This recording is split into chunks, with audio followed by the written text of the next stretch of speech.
You ask Tiger to solve. This deals with linear equations with one unknown. The final result is y equals 9/4. Let's solve it step by step. Group all y terms on the left side of the equation. Subtract 6y from both sides. Group like terms. Simplify the arithmetic.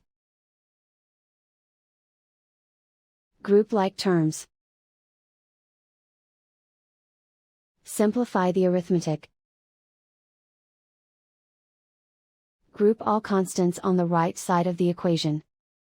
Subtract 3 from both sides. Simplify the arithmetic.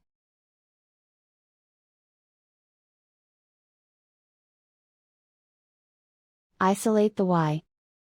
Divide both sides by 4. Simplify the fraction. And so the final result is y equals 9/4.